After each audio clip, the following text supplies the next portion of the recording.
I think the strength to go on and to lead came from love, maybe from faith, and from knowing that, like grief, it can either crush you or it can be channeled into something that matters.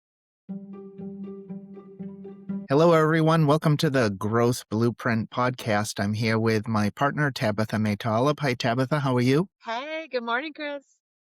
And we have a very special dear friend of mine, Miss Cathy Andreozzi. Hi, Cathy. Hi, Chris. How are you? Good morning, Tabitha. Nice to have you here. I'm super excited, as both of you know, for this has been a long time coming, and to be able to share Cathy's passions with our audience. I think everybody's going to take away a lot. So, just to kind of give everybody a little precursor of who you are, Cathy, I'm going to read a little bio that I don't think does you near the justice that it should, but at least it's something to start on because, I'll just go on for hours and hours and hours about you. So, anyways, Cathy's commitment to and passion for advocacy was forged through personal experience. In 2003, her then 12-year-old daughter was struck by a hit-and-run drunk and drugged driver while walking home from her bus stop. A traumatic brain injury altered her life and all those who knew and loved her forever. Living with the consequences of a negative choice, a foundation was created to give her daughter's name and philanthropic spirit a voice and an opportunity to make a positive impact to pay it forward. A tireless highway safety advocate, Cathy volunteers her time working alongside law enforcement, policymakers, and community leaders. Cathy lends her voice to inspire young people through her state and beyond to think about the impact of their choices. While all people are created equal, there is not always equity in our choices. She advocates for services for the disabled and raises awareness for traumatic brain injury.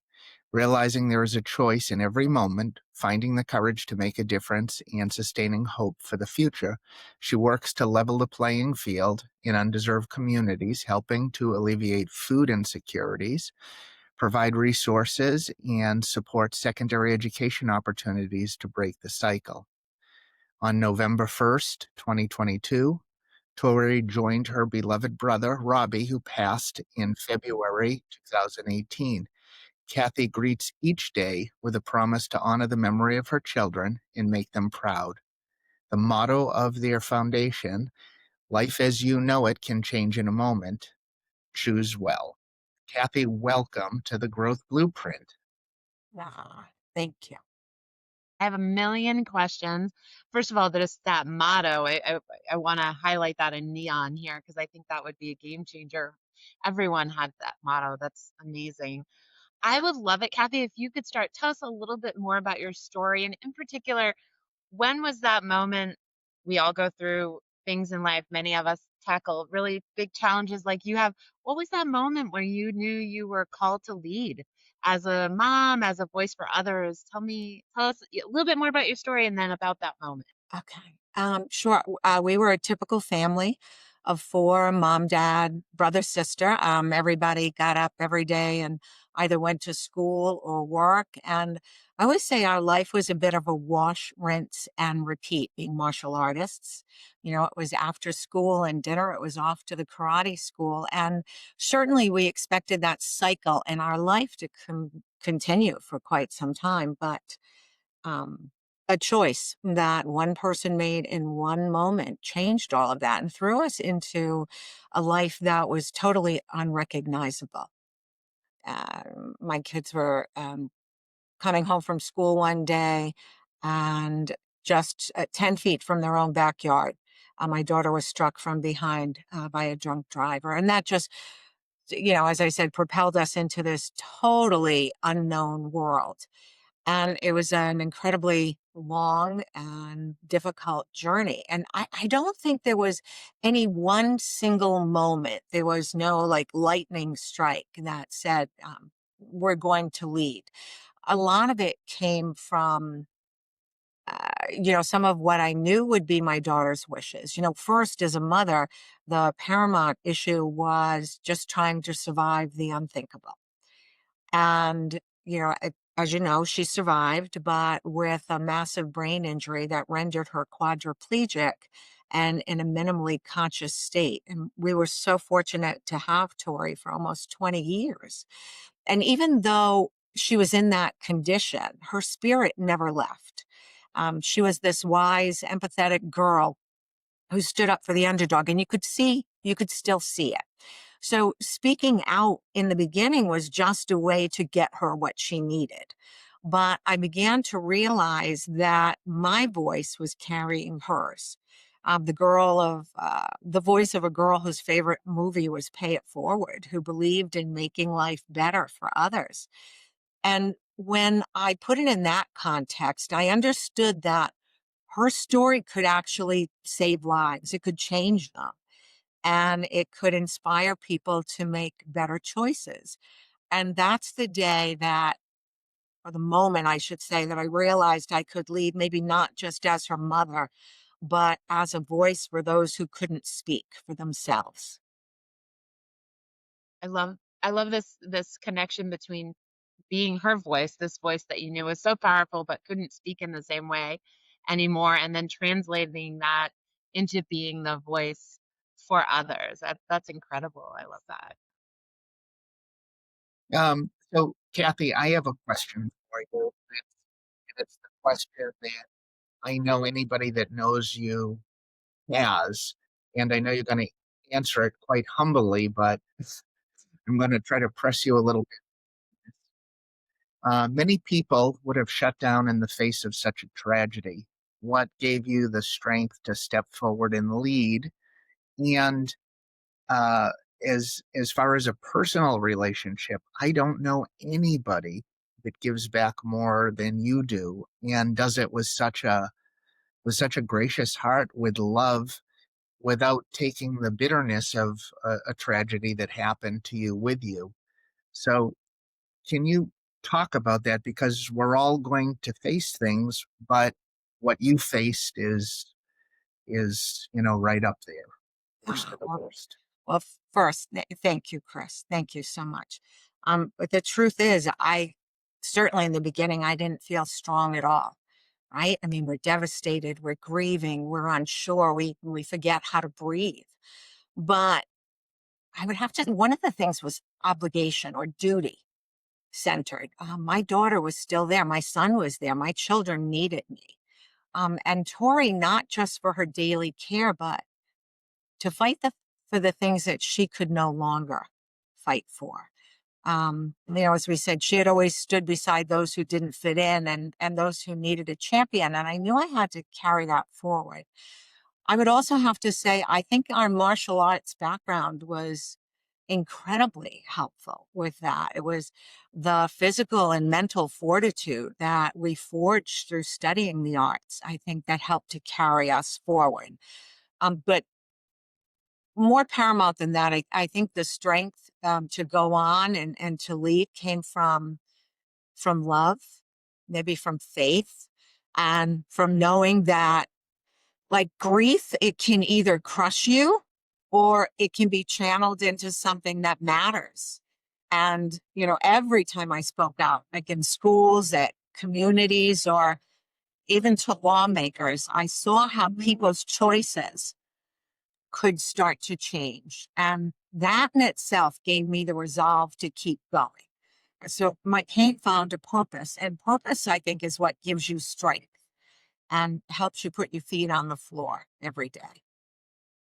We've talked about on this podcast a lot. We've talked about the power of why and finding that purpose. That's something that has really come up, and it seems like in hearing stories like yours, when you so emotionally attach to a why, everything else kind of takes a back seat, and that's really what propels you forward. Maybe to find that additional gear that you didn't even know you had. And I would have to say that's I would I would guess that's the case with you, Cathy. Yes, yes, certainly. We all need that why, right? to Right. keep us going. And absolutely, and why certainly was my children. Yeah, for sure. For sure.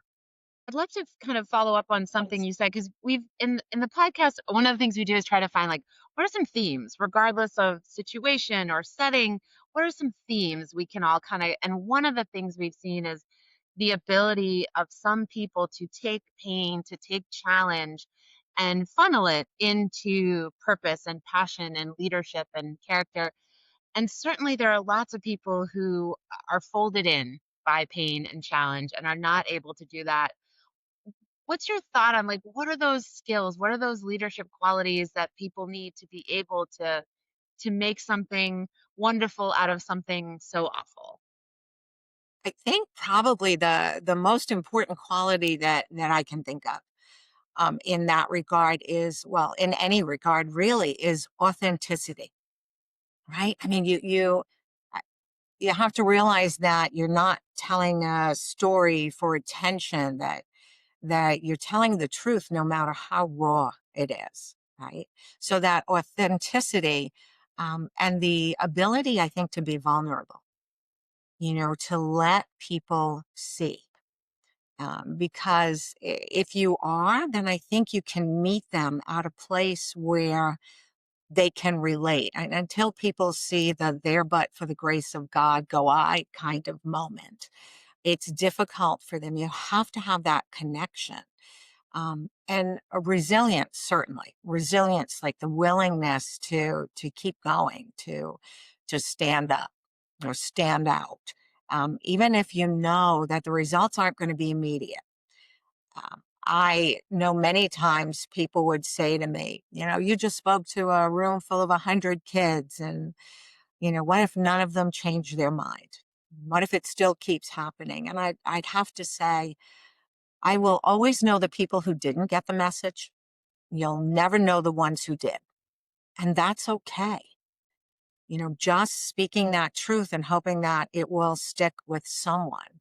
But the other quality that I think you really need is empathy. Because again, going back to that, if you can't connect with people, if you can't meet them where they are, even if their story is incredibly different from yours, that ability to relate to those human frailties is, I think, what really helps.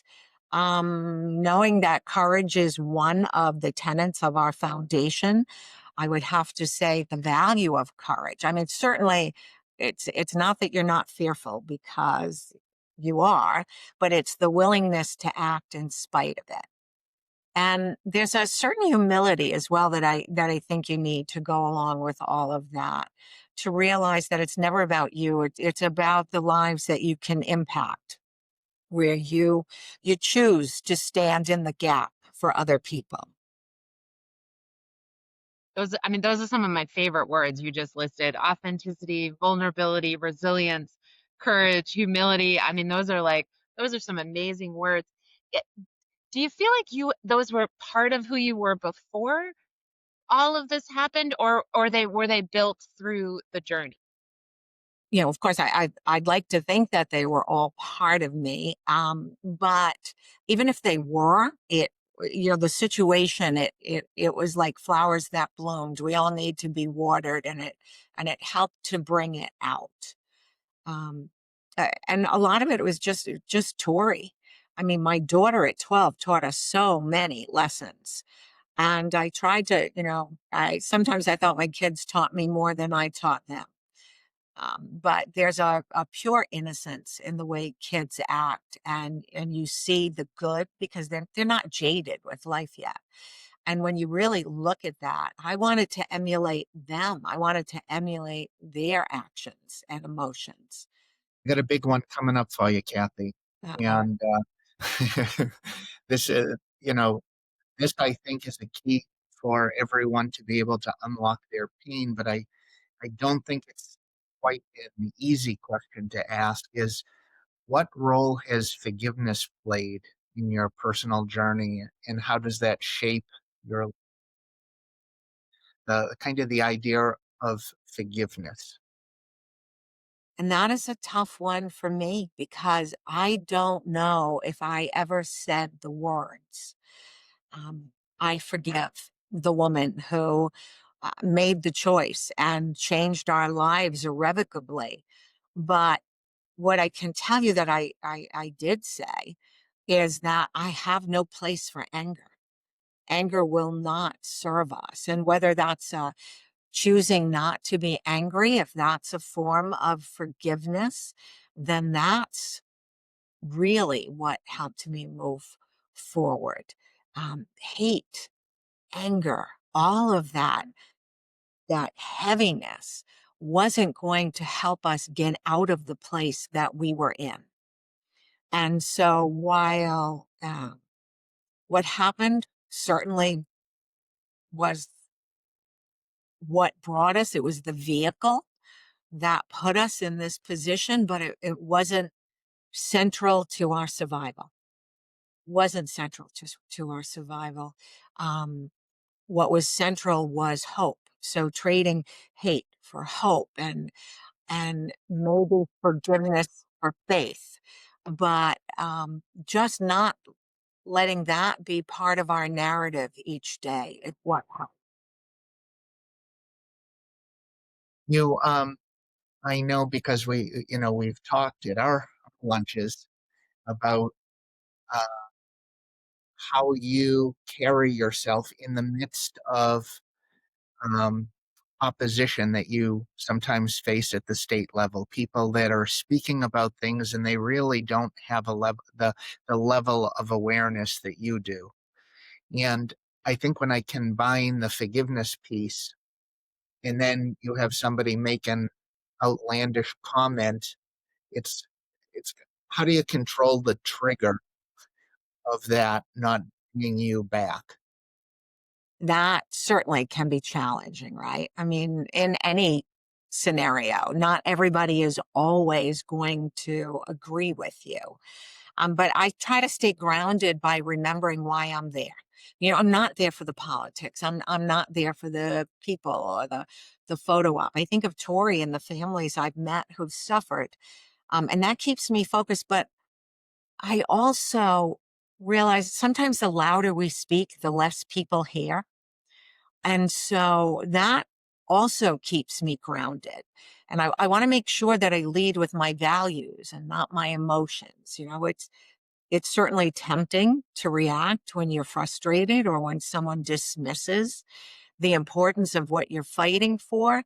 But I've learned that lasting change comes from persistence, from respect, and from truth. So I personally try and anchor myself in the belief that we're working towards a future where fewer families have to know pain. And that's worth every hard conversation that I've ever had. I found one of the other things is I have to go in non-judgmental.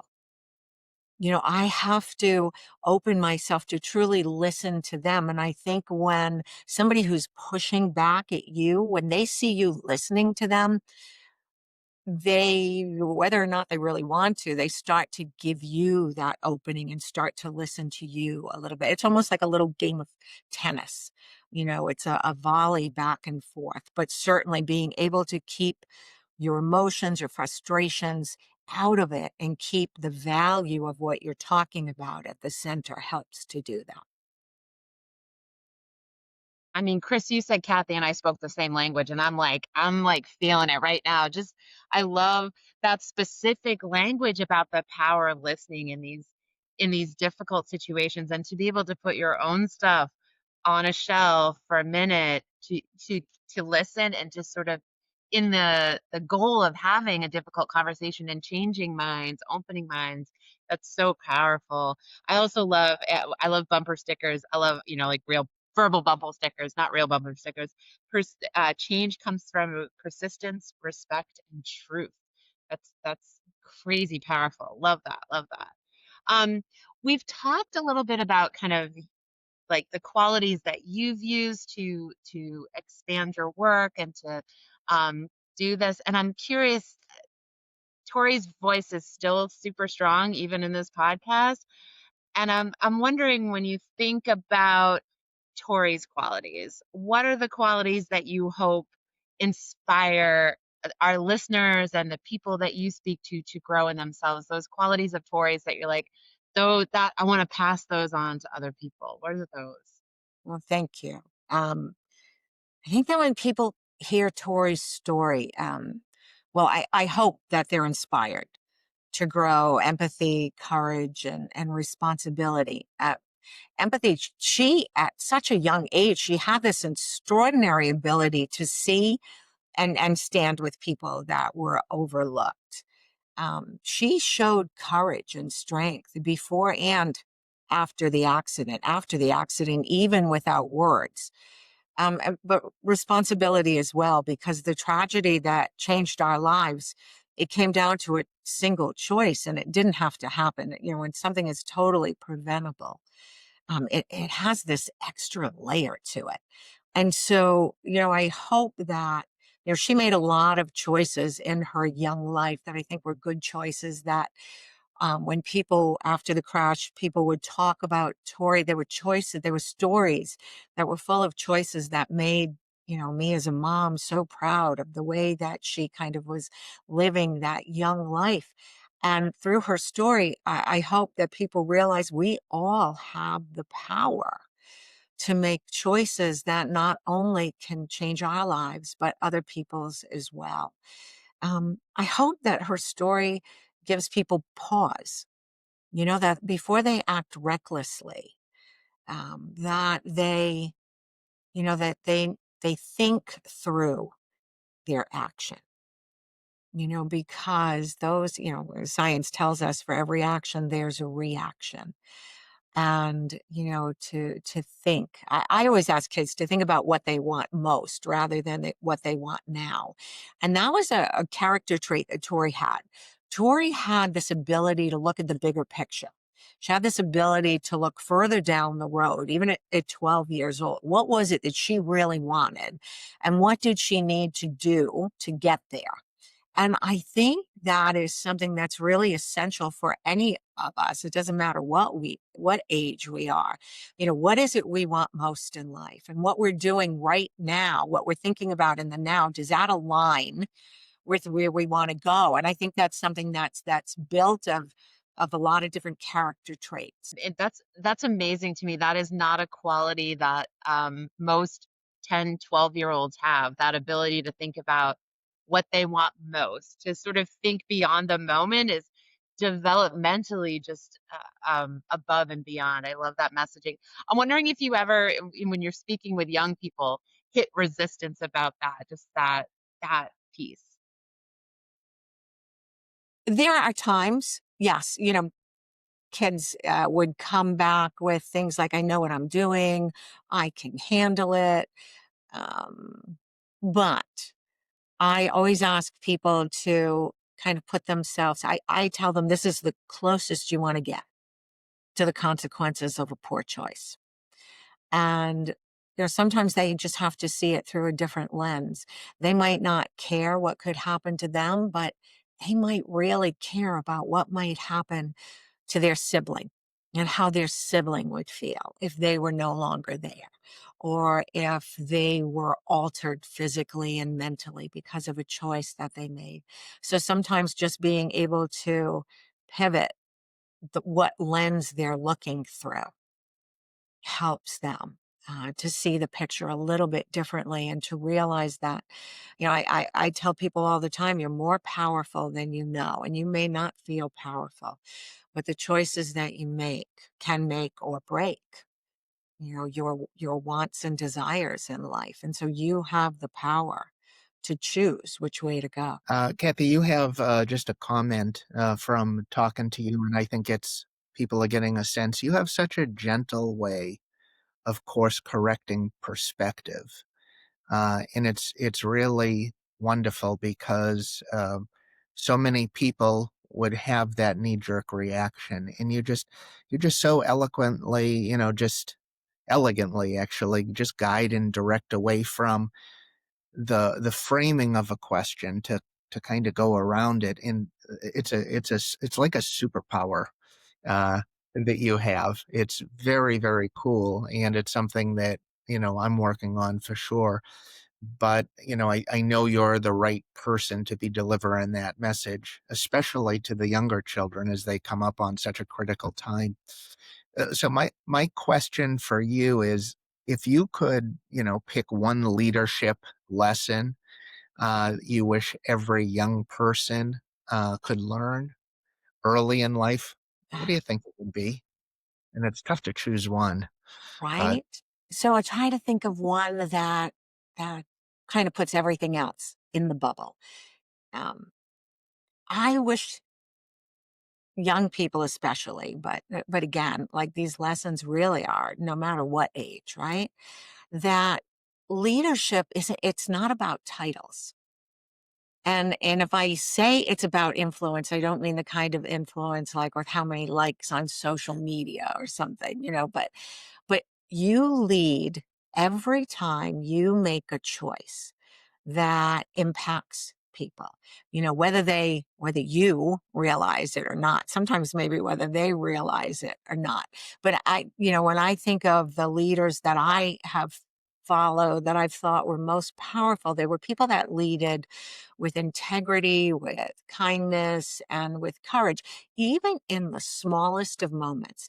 I think that's the other thing. I think sometimes, we look at, what kind of big impact can we make? And it's not necessarily the big things. It's the little things. It's the small things that we can all do, like the everyday leadership and kindness that can make the place a better world than we find it because it's cumulative. um, then we are the sum of all the people that we meet in one way or another. We either obviously learn from them as things we want to do or learn from them with things that we don't want to do or be. So it's not about titles. It's about, making some sort of an impact where you can leave the world better than you found it. And it doesn't have to be the global world. It can be the world for just the person on the other side of your action.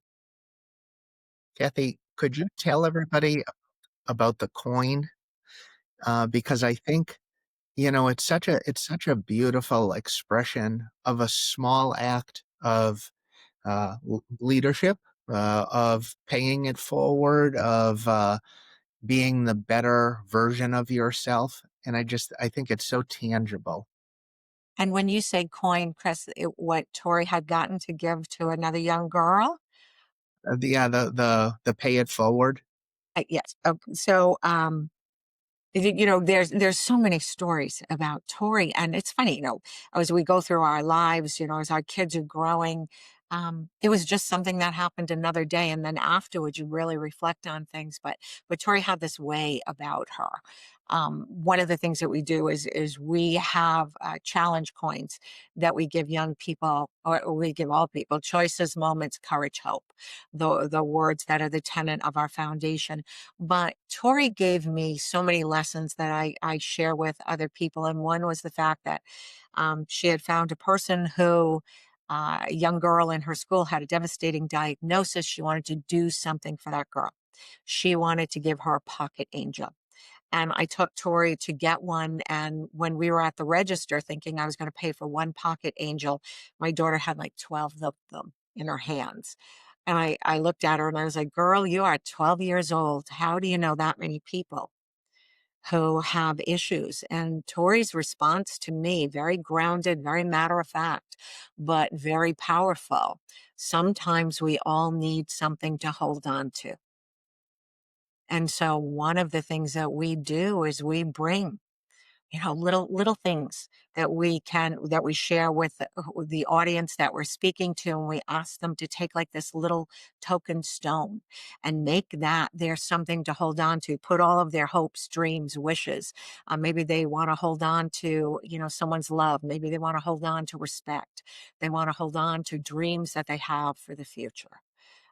So yeah, besides choosing well, we ask people to hold on. Sorry, I'm like, I need that. That's amazing. That's amazing. That's a great story. Um, I want to switch gears, but now I don't because that was like such a moment. I'm holding on to it. Okay. Um, I work with young people, I work with all kinds of people, but there's so much focus right now on success, and success being money, power, the other kind of influence. Can you talk a little bit about the difference between success and significance? Because by all accounts, Tori's life had huge significance and still continues to. And that's different from what so many people are striving for. So, can you speak about that a little? Yes, yeah, sure. Success and significance, right? My goodness. So if I think of success, I think of something that you measure or you achieve for yourself. And that can be fleeting. That can fade. But significance, I've always felt, is something that's measured by what you do, for other people. I mean, obviously, success feels good, right? It feels good, especially in that moment. But significance is something that, we talk about the ripple effect so often. And significance creates a ripple effect. It creates something that you can see those ripples fan out to shore. And that's something that'll keep going long after you're gone. So, I don't know, talking to anyone, I guess I would ask them to imagine, that it may sound very cliche, right? Not for what you have. You don't want to be remembered for what you had, but really for how you made people feel. Because it's true, right? The way you make people feel, you can change their life just simply through that. So I think significance actually would give success its real meaning. I'm wondering how do we measure that? Is there a way to measure? And I'm hearing my friend Sarah going like, how do we evaluate and measure significance over success? And I know we don't need to, but I'm wondering how would we know that? Like if I'm 52. I do not have my $1 million beach house yet. It still hasn't come to me. So I'm banking on the significant part. So how do we measure that gap? And something came in my head, and of course, then, because I'm a lot older than you, Tabitha, and sometimes things come and go, let me tell you. But um, for me personally, I always say it's the aha moment. I think of that as significance.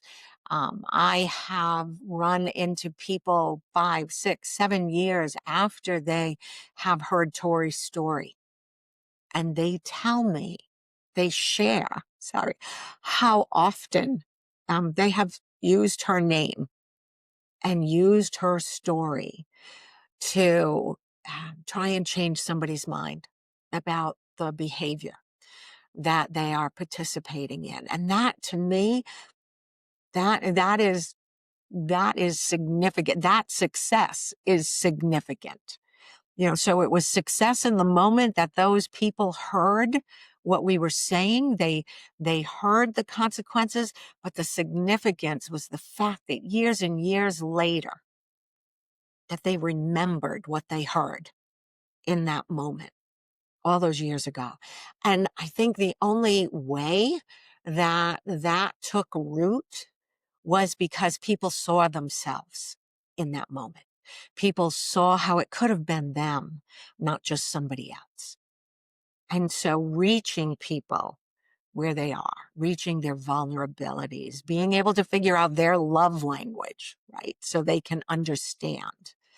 But it starts with an understanding, and it carries forward from there.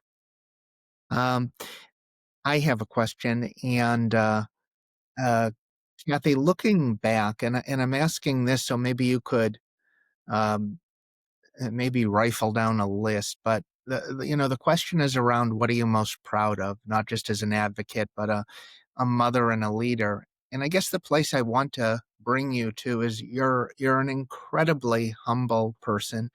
You're very understated in telling people all the things you do, but I've had, a look past that in our friendship to be able to see just how much you've done.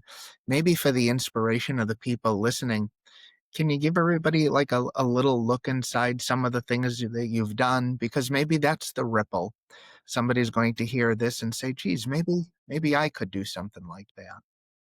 one of the things that, in terms of the foundation or just things that we've done with community that I think I'm most proud of is carrying forward what was really important to Tori, and that was the Pay It Forward with Love from Tori campaign.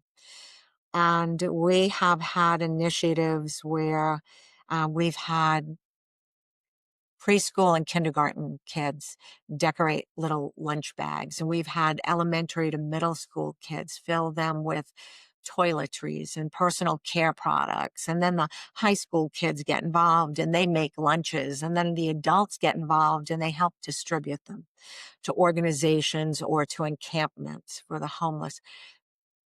That's, one example of the pay it forward, but the impetus, the hope behind the Pay It Forward campaign is to instill in people, especially from a young age, that we can all do something and that we can pay it forward. We try to meet people to help them where they are. And unfortunately, we meet families at sometimes the worst times in their lives, whether it's another family that's impacted by impaired driving or it's a family impacted by another violent crime or a devastating diagnosis, to help provide lifelines and resources for them. And so we've created these different networks, these different communities of support. Really proud of that. Certainly proud of, having voices heard at the State House and beyond. That's been the impetus for change on the roadways, in thinking. Those are, in that aspect as an advocate, those are some of the things that make me really proud. Yeah. Yeah, you've done so much, and it's. I'm sad to say we both know an individual who lost his daughter. Um, and I watched quietly how you reached out to him and supported him through that process and advising him. And that's I think that's really something that you've gone out of your way to do things like that. And I do believe, when you speak, you are absolutely touching people, because when they hear the story and they feel your authenticity come through, it's how can you not, how can you help but be moved? It's really beautiful. And I would say that I was paying it forward at that point because, when I entered this world, there were people that I looked to Yeah. that helped me start my journey. And so, Tori had a big pair of brown eyes and she would roll them at you and she would let you know. And so, I always think of that, just always want to make her proud. Always Yeah. want to make her proud. As a mom, I was proud of the fact that, quite honestly, that I was able to give my daughter the fullest life possible. Because parents, we have hopes, dreams for our kids, right? When the crash came, I thought that all of those were shattered, and all of them the way that they stood in that moment did. But truly, what we really want is just for our children to be happy and live the biggest life possible. And even after the crash, as a mom, it made me really proud to think that we were able to still give that to Tori. Kathy, you did more fun things with Tori than I think most parents do with their children. Can you talk about like the dancing and So in January, just months before the crash, Tori she had actually traveled to go train with a coach in martial arts. And so her martial arts career was really building up. And between school and that, there wasn't a lot of extra time.